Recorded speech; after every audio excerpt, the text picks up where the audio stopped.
그게 그러면 70년대에 진주의 이런 공방에 공방에서 다 만든 거지. 그러니까 여기서 했어요. 그러니까 옛날 할아버지 집에서는 네. 옛날 전통 가구도 만들었고, 네. 그다음에 자개농도 만들었고, 그다음에 이제 그 조각장도 만들었고, 그다음에는 또 뒤에 이제 삼촌은 또 교구도 만들고 다 하셨거든. 그러니까 그 산업의 발달에 따라서 이제 변화돼 갖고 또 당숙들은 옛날 그대로 또 고집에 하셨고. 당숙들이 거기 그 집을 그대로 그러니까 외삼촌 한 분은 그렇게 이제 좀 머리가 좀 빠르고 공부를 하신 분은 그렇게 변화를 해갖고 나머지 이제 외삼촌 두 분이 계셨는데 그분들은 뭐 조만한 거 목공 공방에서 옛날에 하던 방식대로 그대로 이제 하셨고 하양수는 할아버지 업을 업어가지고 이제 그걸 하시면서 나전도 하다가 또 전통 가구도 하다가 교구도 하다가 이렇게 마지막까지 끊어오시고 그 제일 크게 이제 사업을 하셨고. 김동진 선생님이라는 분이 계셔서 그분이 2조 공예사를 했다 이런 얘기를 하더라고요. 근데 선생님 여기 이력에 보니까 2조 목공예 전에 나가서 1등을 했다 뭐 이런 게 있길래 그거는 다른 거예요? 그거는 내가 기억하기로는 대하고등학교 그 아인 박종환 선생님 아인 박종환 선생님 차문화 그 우리나라의 효시지 차교육에 그분이 민회 쪽에 상당히 관심이 많으셨다고. 그래가지고 민화도 많이 먹고 골프품도 많이 먹고 하시다가 70대 후반에 이제 우리나라 2조 가구에 일반 사람들이 이제 관심을 가지기 시작할 때 일본 사람들이 이제 우리나라 와서 문화를 찾고 우리나라 골동품을 찾을 때 도자기나 이런 목물을 찾으니까 그걸 일본에 팔기 위해 산업하기 위해서 수출하기 위해서 그 동생을 시켜가지고 공방을 하셨다고 했는데 물류가 요즘처럼 그렇게 원활하지 않고 그때는 배로 이리 선적을 하다 보니까 가는 중에 습도를 만나가지고 나무가 다 뒤틀릴 뻔 거죠, 저가. 그러니까 수출이 실패한 거죠, 저가. 그 제품 관리가 안 되니까. 그래서 그걸 접어버렸거든. 그 이후에 그 장소에 이제 김동진 씨가 그걸 이제 인수를 했지. 김동진 씨 밑에 이제 정동산 씨가 조금 있었고. 그래가지고 이제 정동산 씨가 그리 하다가 그 89년도 언제고 그때 이제 다른 사람들은 다 뭐 그때 관심 없을 때 이제 그 전순공회전에 내가지고 이제 대통령을 받음으로 해가지고 이제 갑작스럽게 이제 부각이 된 거지, 저가. 석동물 개발하게 된 배경이 보면 이제 대학원 학위 논문으로 중요 무형문화재 서목적에 관한 연구를 하면서 조사를 하니까 서목장님 가운데에서 이제 기술이 공예 기술이 가장 뛰어난 부분들이 천상원 씨하고 송추만 씨라고 그 당시에 천상원 씨는 호장줄 기법이고 송추만 씨는 호장태 상감 기법이고 그래서 이제 상감 기법이 가구를 제작하는데 이제 상감 기술로서 가장 뛰어난 기능이 우수한 부분이어서 여기에 대한 이제 관심을 가지게 된 거지 자체가. 그래서 이제 송추만 씨의 호장태 상감, 무자 상감, 천상원 씨의 이제 겹기내문, 헛기내문, 성태내문 이와 같은 것들에 관심을 가지고 대학원 졸업 이후에 상감기법만 집중적으로 연구하기 위해서 통영지방의 호장줄 기법에 관한 연구를 이제 논문을 또 썼습니다. 써가지고 이제 천상원 씨의 호장줄 기법에 관한 것들을 세부적으로 이제 제가 조사를 하게 된 거지. 그래서 이게 우리 전통적인 이제 상감 작업에 대한 것을 이제 연구하게 된 배경이 된 거고, 그 이후에 국내뿐만 아니고 해외에 이제 상감 기법들이 뭐가 있느냐 이제 조사를 한 거죠. 그래서 이태리 지방의 인레이 작업들, 이태리 지방의 목상감 작업, 그다음 일본의 하코네 지방의 이제 기목상감. 근데 하코네 지방 기목상감은 역사가 한 400년 역사를 가지고 있는데 그 하쿠라는 게 상자를 만드는 거예요. 상자 외면에 이제 상감 기법을 넣는 거죠, 자체가.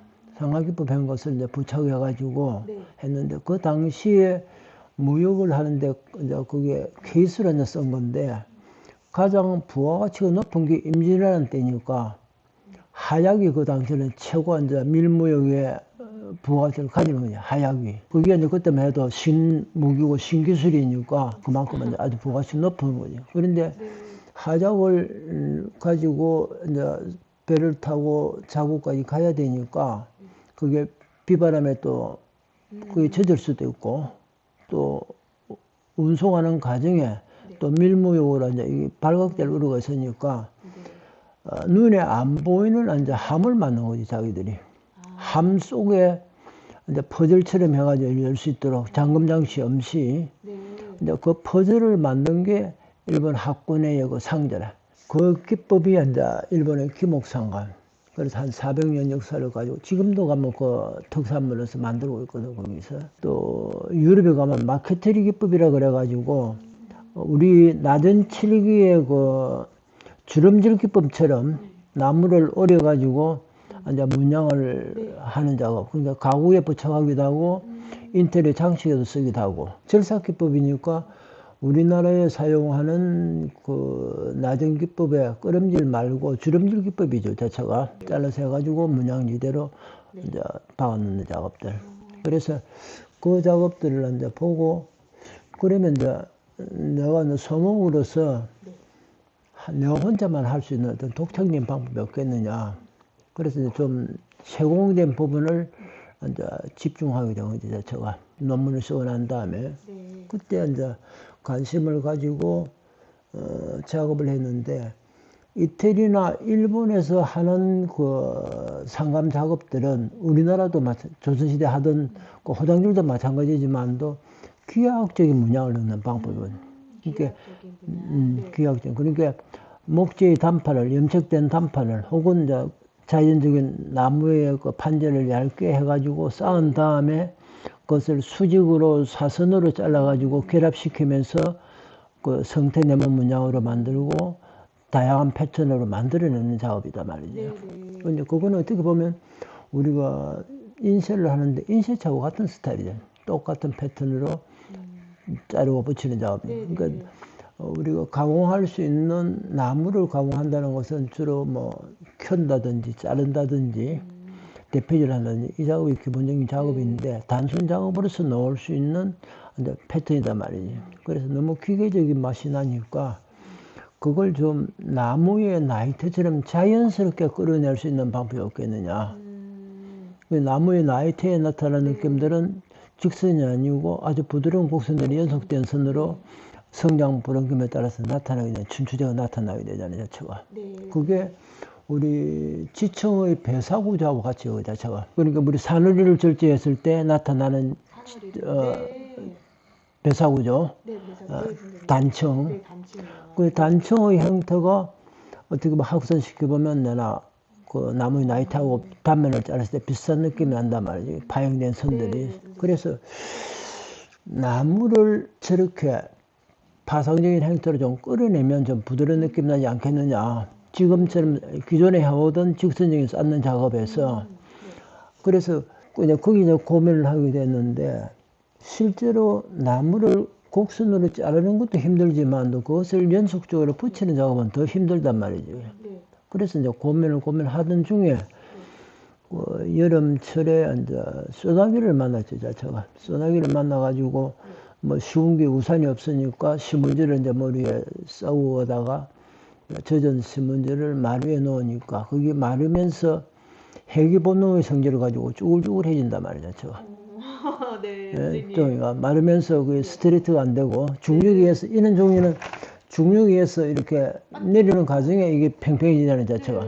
그런데 이게 그냥 두니까 물에 젖으니까 이게 원 상태로 돌아가려고 하는 해기 본능의 성질을 가지고 있으니까 이게 쭈글쭈글해지는 자체가. 그래서 나무도 섬유니까 열하고 습도에 의해서 뭐 수축과 팽창의 본능을 의해서 성질로 돌아가는 성질을 가지고 있다. 해기 본능의 성질을 가지고 있다. 그러니까 그렇게 된 상태를 접합하는 상태에 열과 습도를 주게 되면 그것이 접합되면서 약간의 파형해지지 않겠느냐라는 이제 발상을 하게 되는 자체가. 또 다시 자르고 붙여가지고 계속 반복하면, 그러니까 1차 집성에서 2차 집성, 2차 집성에서 3차 집성으로 되면 그것이 이제 구조화되면서 입체화되면서 어떤 이제 하나의 블록이 형성되는 거 이 자체가. 그러니까 이제 나무수를 붙이는 거죠, 그죠? 라미네이트 작업이니까 3호장, 5호장도 적층하는 작업이잖아요, 저 나무를 붙이는 작업이잖아요, 저. 그걸 이제 수직으로 잘라가지고 쓰는 상태고, 요거는 이제 그걸 사선으로 자르고 해가지고 다시 붙이고 결합하는 반복된 작업이에요. 그러니까 그 1차적인 작업을 3차적인, 4차적인 작업으로 끌어내는 거죠, 자체가. 나무의 작은 조각 하나가 한 피스가 돼가지고 하나 점점이 되지. 입체가 되니까. 그렇게 만들어진 것이 이제 색도모이래. 포장주를 만들 때 사용되는 나무들과 흰색의 나무가 주로 은행나무라든지 버드나무라든지 이런 나무들, 검은색은 먹감나무, 붉은색은 가죽나무, 참죽나무, 노란색은 이제 소태나무 이런 나무들을 주로 썼는데, 그거는 우리나라에 식생하는 수종들이 색상에 한계가 있다고 말이에요. 외국처럼 다양하지 못하고. 그러면 그런 천연 염색을 가지고, 염료를 가지고 나무에 이제 침지식으로 담가가지고 염색을 하니까 일단은 그 색의 안착이, 정착이 제대로 안 된단 말이지. 왜냐면은 그 염료 자체가 아주 깊이 스며들지를 못하고. 그 다음에는 둘째는 큰 문제는 자외선을 받으면 다 정발해 날아가 버려, 색깔들이. 그래서 우리 천연염색 옷들은 몸 색깔이 다 바래지, 1년 정도 되면 다 바래져 버리잖아요. 그래서 우리가 공예품이라는 거는 산업적인 제품이기 때문에 그 재료의 안정성을 가져야 된다고. 천연염색을 하다 보니까 색이 다 바래져 버리니까 초기의 제품들은 색이 명료한데 시간이 지나면 퇴색되면 흐려져 버린단 말이에요. 흐려져 버리니까 이 방법적인 거는 천연염색 가지고는 불가능하다. 불가능하니까 산성염료를 써야 되겠다. 산성염료를 써가지고 이제 이걸 침지를 시켜보니까 데이터 상으로는 0.7mm까지가 염료가 완전히 침투가 되더라고요. 그냥 침지식을 안 하고 진공 탱크에 염료를 넣어가지고 이제 이걸 하니까 그 흡착성이 침투력이 강해지죠. 다양한 이제 색상들을 이제 염색을 한 거죠. 염색을 했는데 어차피 그 염색은 또 이렇게 자외선을 보면 날아가 버린단 말이에요. 부분적으로는. 이제 130도에서 정착을 시키니까 우리 일상생활에서는 실온이 100도 이상 올라가면 모든 동식물 다 죽잖아요, 생물들이. 그걸 올라갈 상황이 없으니까 그 색상이 계속 유지가 되는 거죠, 제가. 제가 이제 그 소목 일을 하면서 작가 생활 하다가 대학에 들어갔단 말이죠. 대학에 이제 교수로 임명이 되니까 그 학과가 인테리어 재료공학과라. 인테리어 재료공학과니까 재료에 대한 개발과 활용에 대한 부분을 연구를 또 해야 되는 부분이 되니까 그 희귀재료, 좋은 재료라는 거는 느티나무 노구수가 400년, 500년 된 나무들이단 말이에요. 근데 그런 나무들이 우리 주변에 이제 거의 고갈되고 없어지는 상황인데, 그러면 재료가 없다면 전통 가구를 제작을 안 할 거냐? 그에 대한 고민을 해야 되는 거죠, 제가. 그래서 좋은 재료가 없다면 새로운 기법을 개발해야 되는 거고, 일반 재료를 가지고 효과를 끌어내서 기법을 개발해야 되는 거고, 또 아니면 새로운 재료를 개발해서 대체할 수 있는 재료를 만들어야 된다는 그런 생각을 가지게 된 거죠, 제가. 그래서 이제 기법에 대한 연구하고 재료 개발에 대한 연구를 하면서 염색 집성목에 대한 이제 연구 개발을 계속 해온 거죠, 제가. 이 재료를 만들어 가지고 초기에 만들어서는 이제 내가 가구를 만들었으니까 가구를 만드는 데 사용을 하다가 이 재료가 해보니까 상당히 좀 학살시키는 필요가 있겠다. 또 이게 앞으로 미래 산업으로서 우리나라가 산지가 70%가 넘지만 또 실제로 쓸 수 있는 나무는 거의 없는 상태거든.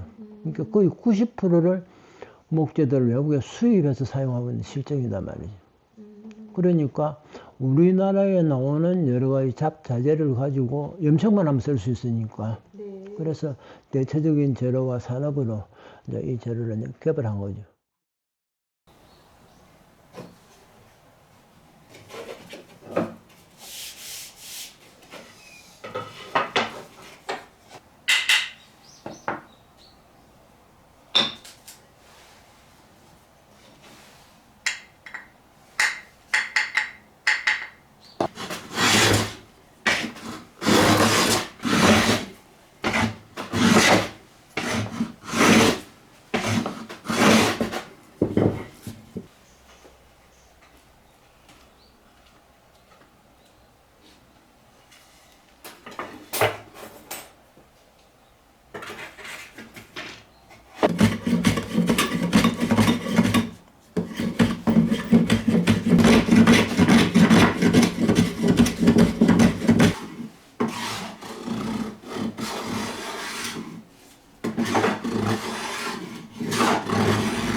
음.